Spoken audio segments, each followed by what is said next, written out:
Hello and welcome to yet another edition of Time Pass. I have with me perhaps the director of one of the greatest films, Hindi films have ever produced, Sholay, and Sudhir Srinivasan, a big fanboy, I think, who is the entertainment editor of the New Indian Express. It's such a pleasure to have you with us, Mr. Sippy, to talk about, I think, everybody's favorite film. And I want to start by, I know that everyone asks you about Sholay all the time, and you made other such lovely films as well. But that's one of the professional hazards of making one of the greatest films in Hindi cinema. So it's your fault. I can handle it. So I wanted to start, Mr. Sippy, by asking about what I found very interesting.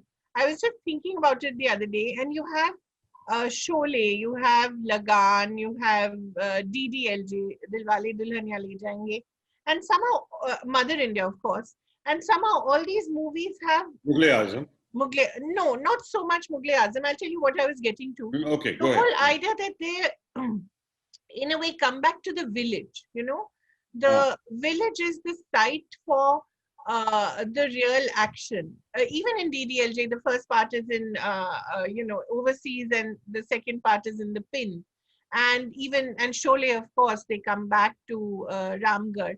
But the idea of this village that you had for someone who's a city boy, a city slicker, and I think who just come back from America, if I'm not mistaken, just recently. And what was your idea of the village, and how did you sort of, how did it pan out when you were actually making Sholay? The village was popular at that time because obviously, even today it is, but I guess that's the heart of India. Yeah. That's the reason you identify with it strongly. Everybody knows about it. You may be a city guy, but that doesn't mean that you don't know what the village is. That's where it all started. Yeah. So my idea of the village came from the fact that a lot of films had been made in the Chambal Valley, the dacoit films. This is the dacoit culture. The film has that dacoit culture. So where should I set it? From the language and all, it's very obvious that it needs, it is talking about the same area because that's where you identify the dacoits to be. And it's a colorful language. But the other factor was, but now how to make it look different from all the other films. So if you go to a kind of a no man's land, which nobody can really recognize, it's just a lovely setting. So told the art director, Achrekar, M.R. Achrekar, would you find us something like this? And what I had in mind was those hard, rocky areas. That's what I told him about. And that led to this journey down south, in and around Bangalore. And the moment I saw the setting in this particular place, we saw a few, but when we happened upon this place, I just felt right. Right. Yeah. And, it's fascinating. Sorry? It's fascinating you mentioned this because typically films set in the north have this arid vibe going on in terms of the location. But the locations in this film seem to have a fair bit of vegetation as well. Yeah. It was just to break away from that, the arid look, because it's come in every film. So how will this look a little different? Because of the rocks, the atmosphere still exists. It feels that it's out there, nowhere kind of place. But the difference was that it gave a certain solidity to the whole thing, which, like whichever location he took me to, oh God, this will be great for Gabbar's den. It's a natural setting. I don't have to build a set, because building a set means making it artificial again. Yeah. Here's right in the heart of nature.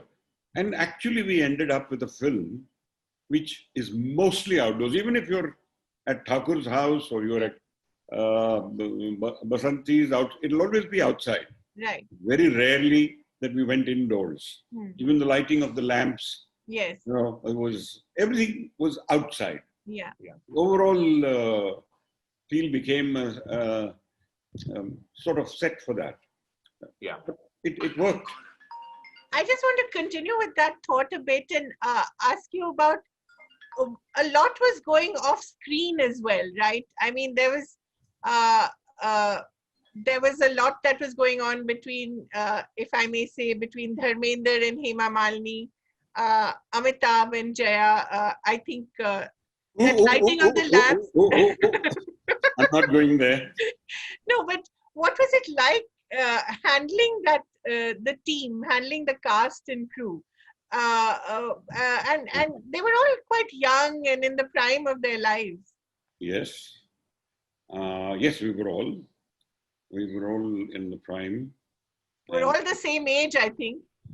But almost. Yeah. So yes, it was a young team in that sense. It was a very energetic team, and all that shows on the film. I don't know whether I can comment because I've decided not to discuss personal affairs. But yes, things happened, and I don't want to go into the details of it. So that's natural. It happens anywhere in the world. When things have to happen, they happen. And when people spend so much time with each other.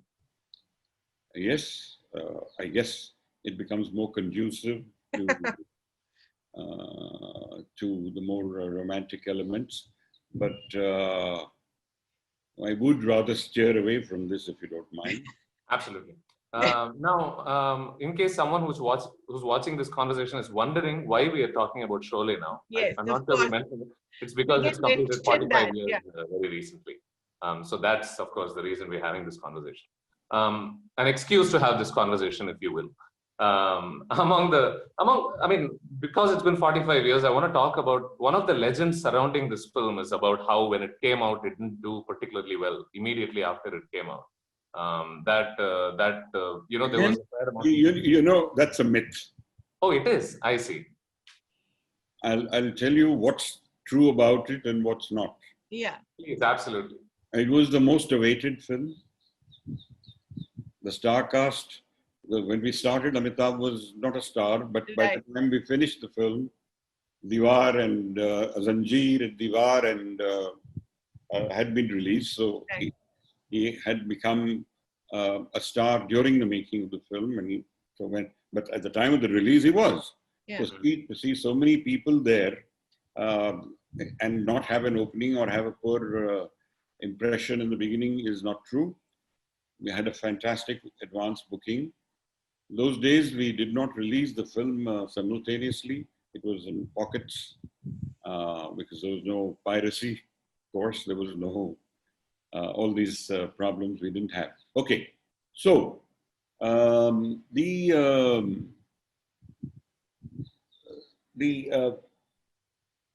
mean, when you take this atmosphere of the rocks and what you really want to present finally is the hardcore of the story, which is about a dacoit and which is about exploitation of the poor and all that. That's what you want to capture. And then, of course, the interpersonal relationships. Yes. So I think as it finally turned out, that decision was a good one, that we went there and captured that kind of atmosphere which had not come on the Indian screen before. Before that, yeah. Right. And of course, taking all the paraphernalia with it, your horses and your syces and your, army of workers. One day they're building this, one day they're building that. They even built that little road, the up and down for the opening shot of the motorcycle song. Right. There was a built road by us. Oh, really? Yeah, that was not a nod. It was set in very natural surrounding. It was created because of those bumps. I wanted to disappear and appear, you know. Right. So just for that shot. Right. So, Mr. Sippy, tell me, is there any truth that you considered changing the end of this film? Is there any truth to that at all? Again, not true. Okay, right. But why it went around, I need to tell you that. One was the Death of Gabbar, which I had originally picturized and wanted that to be the original ending. That the censors had a big row with me on that. They thought it was too gory, right? I think they had a problem using whatever it was, they didn't want a police officer taking law into the hands and shooting a guy. Okay. So that became a point of controversy, and you cannot have a controversy during the emergency. Yes. Right. We forget that was the emergency. In June, the emergency had come about before the censorship. Right. Before that, if it was earlier, maybe we may have got away with it, but right. At that time we could not. So that was that. But the other controversy that came about was there was a hue and cry, oh, why does Amitabh have to die? Of course. Right. So that was not a part of the story at all. They would have wished him to go on. It was that kind of feeling. But that's what we want. I kept arguing with everyone, but amongst us, there was no confusion as to what it should be. But with the outsiders, so the critics had panned it on the Saturday of the release. Right. And the pall of gloom was all over the industry, and especially with us, that we were the manufacturers of this pall of doom. And we were going to close the industry down. I mean, it's like that.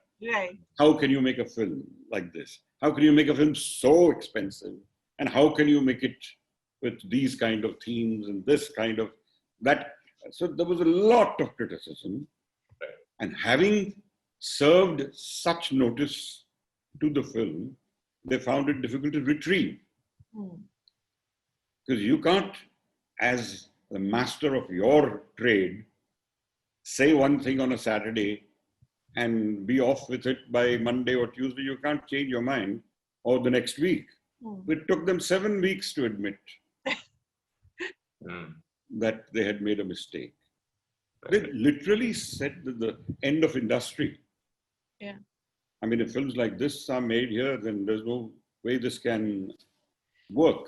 Do you remember any critic who praised it? Sorry? Do you remember any critic who praised it? Not really. Yeah? Not really.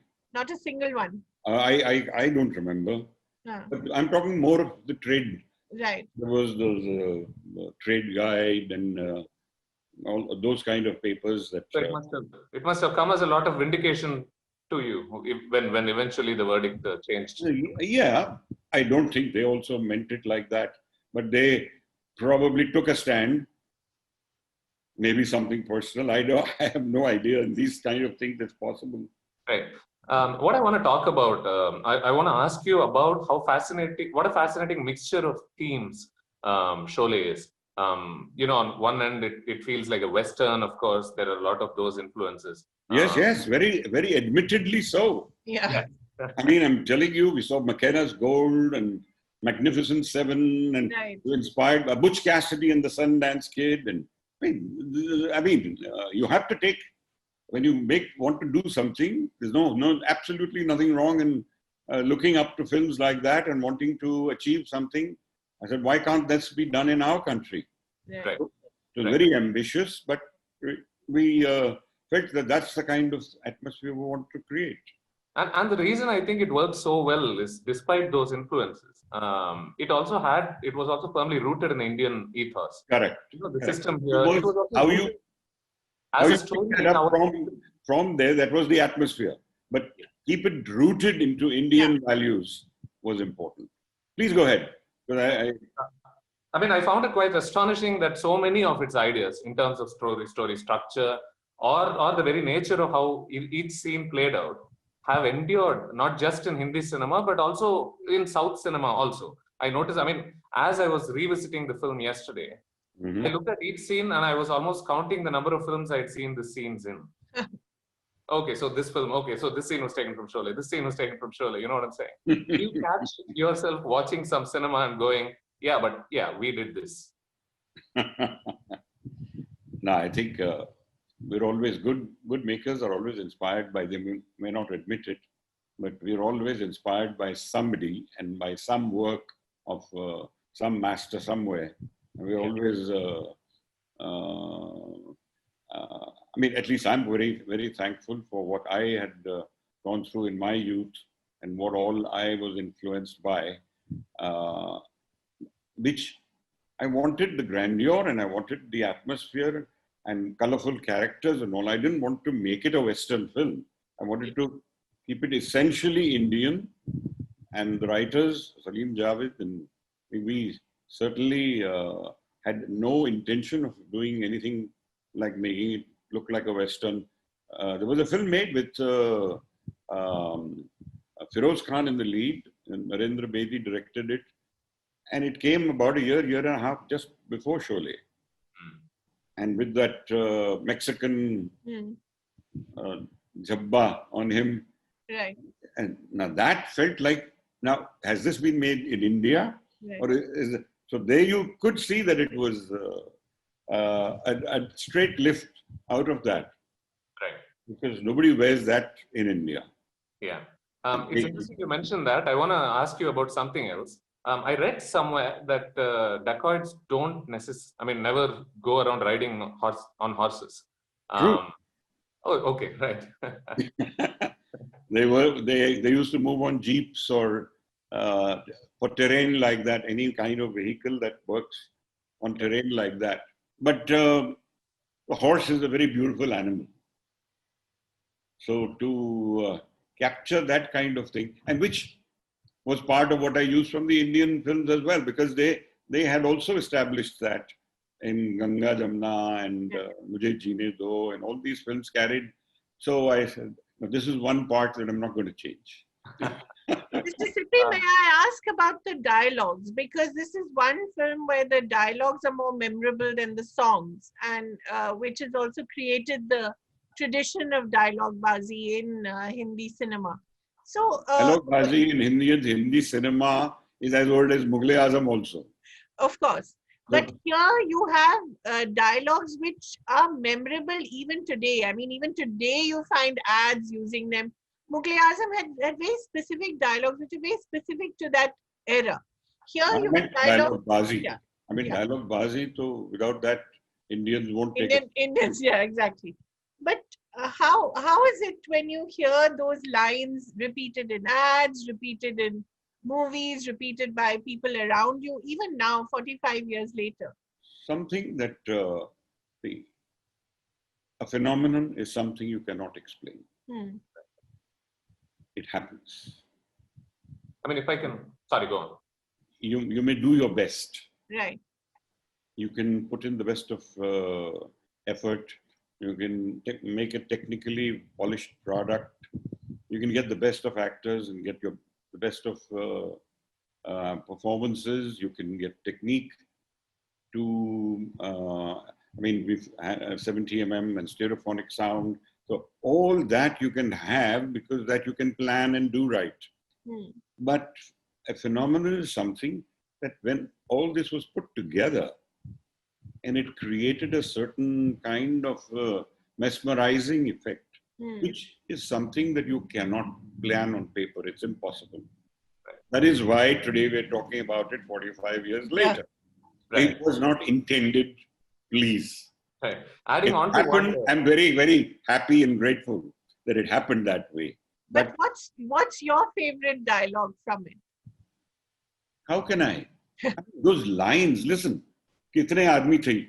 By itself, can you think of that line as being a great line? No, but it's the context. It's context. Yeah. And that's why when used in different, it's a great line because it's usable anyway. Right. Yeah. Adding on to the I can dialogue bit, I understand want this. Itna sannata kyun hai bhai? That's a nice line. Yeah. Okay, but it's used in so many different ways. Even that is used in so many different ways today. Right.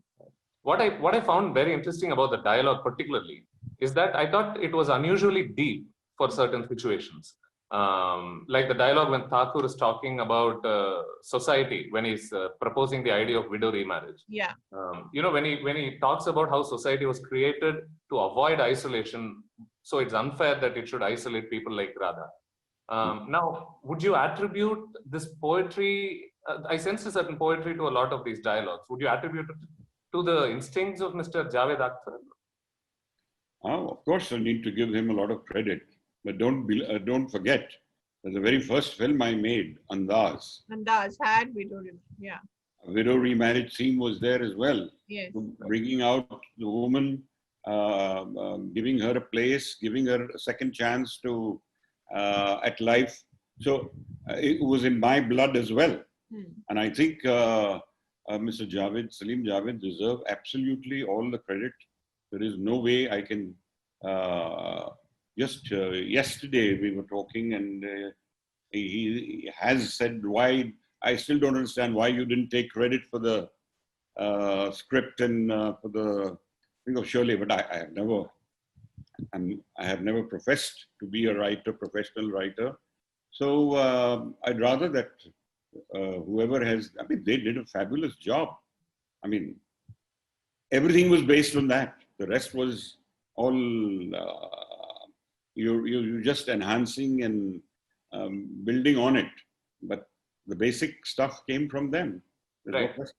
And it's not just about the this widow character, of course. I also enjoyed largely the film's gaze on women in general, and even minorities. For example, you show some good Muslims in the film. There is this widow character. Even Basanti, she's a part of action sequences. She's shown to have a lot of agency. Yeah. When she's these an assertive woman, yes. Yeah. Very assertive, yeah. Yeah. I mean, since I'm not from that time, do you remember if these angles resulted in a fair amount of shock back then? It was appreciated, but don't forget, even at that time, there was that famous Nadia. Hunterwali. Yeah. And don't forget, in Sita or Gita too. Yeah. Hema Malini played the very strong woman who takes revenge on behalf of Sita. So right. These themes, I mean, these kind of characters have been created by us earlier. So it's not that it was entirely new. But to Indian audiences, this was definitely not an everyday thing. It was it was out of the ordinary, certainly. Can I ask you an additional question just before we move on to another topic? Did you not wanting to follow through on the remarriage angle of the widow lead to Amitabh Bachchan's character, sort of getting killed? No. Did that play a part at all in that? No. I think if the very fact that there was so much of a hue and cry of him getting killed at the end, I think it would have been perfectly acceptable if he did not die. So, that's what they wanted.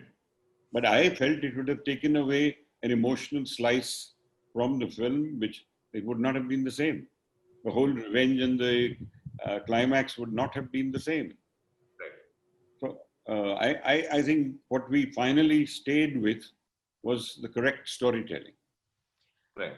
Mr. Sippy, may I also ask you about the pure evil that Gabbar was and he epitomized?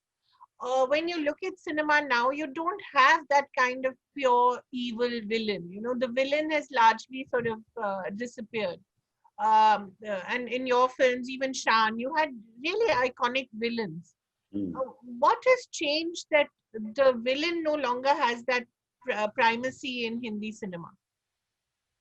Who knows? I think it's probably because the villains were always there, but they were hidden behind facades, which these were pure evil because they were out there in that little village, there was no getting away from the fact that a villain is a villain, but otherwise you have them cloaked in other colors and they're still doing all the... In the city, you can't tell who's a villain and who's a hero. They all look the same. Yeah, I mean, you suddenly realize, oh, this guy was doing all these. You begin to hear about it, but then you don't really know it till it all comes out. So society itself has changed so much that that you don't any longer have that kind of delineation. There may still be, when you hear of incidents like what is happening today, somebody is raped, somebody is murdered, so it still must be happening somewhere. And this is not just India, it's all over the world. Right. So there are people like that. It's just how you want to tell your story and what you feel is the right way of presenting it. I think Mahesh Bhatt's film where he brought that Sadak, was it? Right. The woman, man, woman. Sadashiv Amrupurkar, yes. So that character. Exactly. So I think it's what you decide and how you want to present it. That finally, it's your baby. You decide which way to go. I suppose Gabbar being all black, in a sense, helped audiences identify him as a villain, because this is also a film in which Amitabh and Dharmendra do not so nice things too, even though they're nice guys. Right. It's changing the moral fiber in that sense that you don't have to be all good or you don't have to be all evil. Right. There are parts of you which are parts of you which, I think it's more realistic than just a pure, yes, earlier films did have that as absolutely straightforward person who would be so true to his character and would not budge this way or that way. They felt more real. All the characters felt more real they were. And I always felt, Sudhi, that the real romance was between Dharmender and Amitabh Bachchan. True. The romance, so to speak. Very physical. It still lives on, yes. Yeah. Yeah, Dosti, the one song, sort of embodies it all. Yeah. I mean, it's the ultimate friendship that you show on screen. Yep. Now, I mean, it's impossible to discuss Sholay without discussing the impact it's had on Indian cinema at large and all the tropes that it has helped create, in many following decades of cinema. However, I have to say that some of, for example, even though the Basanti character had a lot of agency and a lot of strength, it appears that that character being a chatterbox has been the trope that has seemingly survived in a lot of our masala cinema since then. It would almost be, in much of our cinema, I noticed that they're showing the silly chatter stereotype in woman as an almost aspirational quality, you know what I'm saying? The item song has been picked up since then, the milking and over-the-top homosexual character for comedy. So there have been these sort of smaller elements that have persisted, like having the hero threaten suicide to get a woman falling in love with him. Even if they were treated as comedy in your film, it appears that these tropes have also been liberally borrowed since then. What are your thoughts on that? I mean, if I could be inspired by other characters from other films and earlier times, it's fine if future generations and future makers have used it. I'm quite comfortable with that. I'm not uncomfortable with that.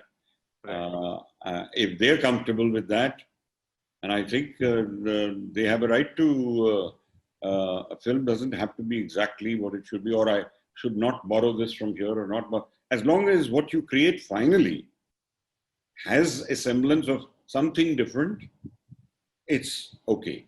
If you literally lift it and use it, then it doesn't feel good.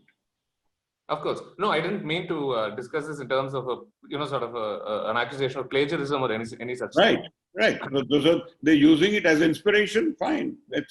So what I meant to really get to was was when you notice a heroine, for example. I mean, heroines are shown as ideal creatures, right? When women watch them on screen, they aspire to be like them. So when you notice like a bunch of heroines in different masala films being shown as just, dull-headed, talkative women, seemingly inspired by the Basanti prototype, right? However, without the strength that Basanti had in Sholay. Now, do you see that as a positive outcome? Do you have a problem with that? Do you wish that they would also add some of that strength into these characters? But that, as a student of cinema, I was inspired by certain things, and as a maker, I imbibed those things and put them there. I think people who then get inspired by that should also keep that in mind, that it should have a little more than just the caricature part of it, right, and use the heart as well in their own way. But yes, I think they would do well to do that. As a teacher, being part of the Ramesh Sippy Academy of Cinema and Entertainment, I mean, today, as a teacher, I would tell my students to try and put more into it than just a kind of character or a line or a thing. That's what I would always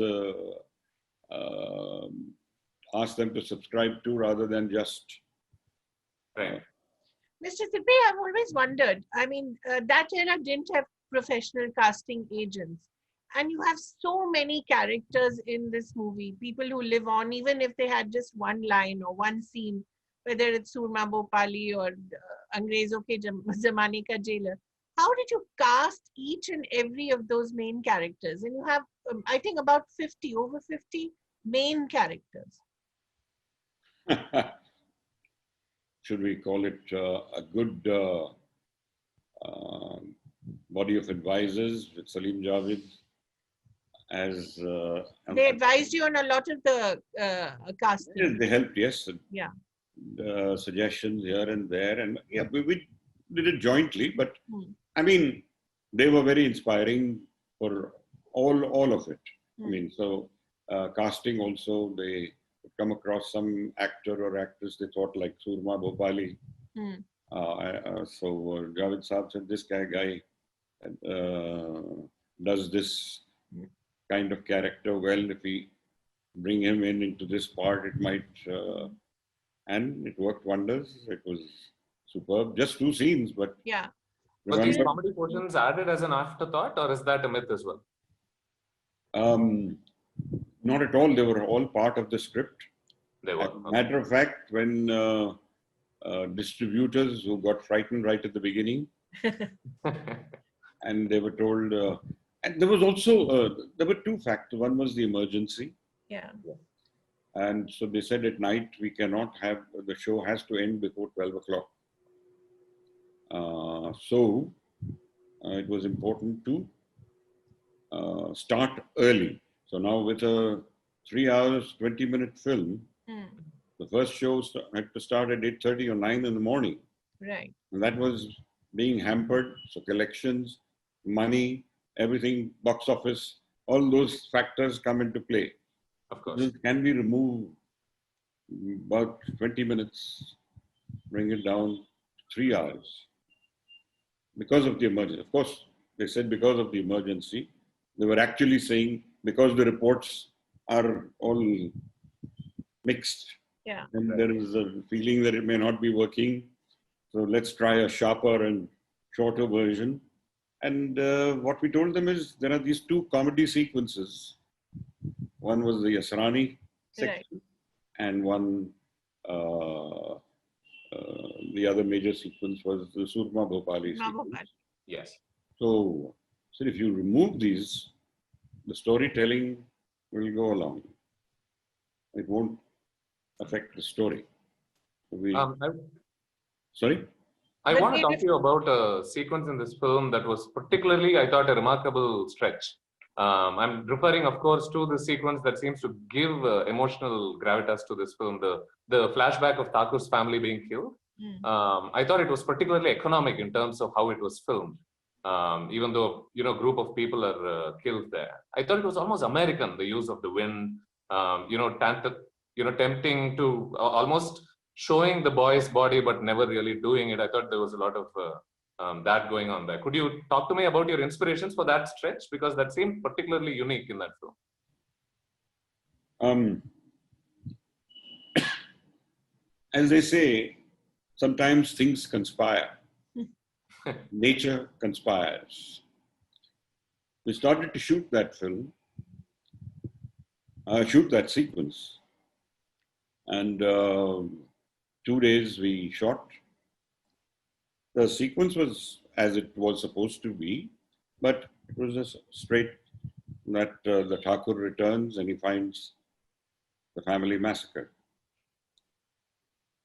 So when he arrives there and sees this, so the impact emotionally would still be similar and, well, intended to be like that. But after 2 days of shoot, the clouds came out, the sun disappeared. Right. So we kept waiting for the sun, kept waiting for the sun. On the third, or rather the fourth day of shoot, so it was the second day of waiting, I spoke to the cameraman. Is it possible to shoot this in this weather? And as I sat with it, it started to grow on me. It's somehow a sense of doom is created by it. And then what will naturally follow is a bit of the wind and the rise. And so that when he gets on his horse to ride out of there, it will build up very nicely to that moment. And the more I thought about it, it felt like that's the way it should be. It's the same sequence, characters are the same, everything is the same, but it would look far more, you will not believe, you use the word economy, there is a sense of economy in this. It was exactly the opposite. It took me 23 days to shoot that sequence. 23 days? Because of the weather, right. When you want the sun, when you want the clouds, that's when they disappear. So we kept doing some wide shots in that kind of atmosphere, and then the close-ups we did by covering the top and shooting it in a way that we won't waste time, not too much time. But to make all those adjustments took so long that it ultimately took 23 days to shoot, which of course included the shooting of the characters as well. And this put together, it took 23 days to shoot. So, but as they say, things conspire. Right. They conspired and they were with me. Mr. Sippy, we're coming towards the end of the discussion now. So I wanted to ask you, and of course I'll ask Sudhir to take a couple of questions as well. I wanted to ask you about, as a leader of the industry, when you see what's happening around you currently, the whole insider-outsider debate, the nepotism, nepotism kids and all that. What are your thoughts? You know, it's more created in, I think, controversy and all the, I don't think, what is called nepotism, it does not apply in the industry because here talent counts a hell of a lot. And those who have come from outside and have a lot of talent, whether it's Mr. Bachchan or whether it has not in any way stopped careers from happening ever. Yes, some of there are advantages to being a part of a family that's been in the line, but that happens to an Ambani or anybody in any other part, any other line in the country as well. I mean, you're a Tata's son or you're a Bajaj or you're a, whatever the big top guys are, the Kumara Mangalams and are also part of a family. So they will get their advantages. That's fine. And to start up, it helps. But to actually be something and grow in this industry, ultimately it's you, your talent, your the way you take it. So of course there will be a little bit of it. I keep saying that, but it's not. There is no way it can be the only way to get into this line. So that I don't think it's a substantial argument. Why do you think Sushant Singh Rajput's death why has it caught the imagination of everyone? I mean, it has caught it, whether we like it or not, whether we acknowledge it or not. Any major star, yeah, if he commits suicide, he will yes. not be a talking point. Today, your press and your are so strongly there that what are they going to talk about if this is the event that has happened? It will be across all lines and there'll be all kinds of stories. So it's a natural part of 2020. Right. It will happen. It's a controversy because there's an emotional angle to it. There is a huge talent. He was so wonderful, such a fine actor. So you don't want anybody who goes that young is going to be lamented. I mean, there is no other way of looking at it. It's tragic. Why should it happen? Right. And now, I think it's unfair to talk about it till all this settles down. We know what actually happened. Right. It's best to leave it and let it all come out the way it's unfair, but then best we get to the end of it. And which is why I want to take you back to Sholay, and I have a couple of questions. Thank you. Yes, we'll end with your questions on Sholay, Sudeep. Absolutely. This is my penultimate question. I want to talk about Amitabh's character. I thought it was, I mean, he wasn't angry, he wasn't talking much. It was almost a Western character in a sense, wasn't it? You know, the careless young man whose rare dialogue would simmer with wit and sarcasm. I mean, I almost laughed out loud quite a few times. There's a scene when Dharmendra says, I'm thinking, and Amitabh just quips, yeah, you should do that once in a while. Yes. You know, very, very short exchanges like that. So do you want to talk to me about whether Viru's over-the-top behavior accorded you with the freedom to explore a subtle character like that, even though Amitabh was... Well, that's exactly how it happened, because you have Viru on one side and you have Jay. So it's nice to play these contrasts when it plays to your advantage. So, and you have Basanti and you have Radha. So it's just all naturally in it. So you don't have to do all that much to bring it out beautifully. I guess my work was laid out for me and I enjoyed doing it. As a final question, there has always been news about the possibility of a sequel to Sholay, and I think you also periodically dropped a hint or two here and there about the sequel to this film. Do you see that happening? I was never for it. I see. Okay. Because I remember reading in the late 90s, I think, a quote attributed to you that said it could be in the works, sort of thing. I'm not sure.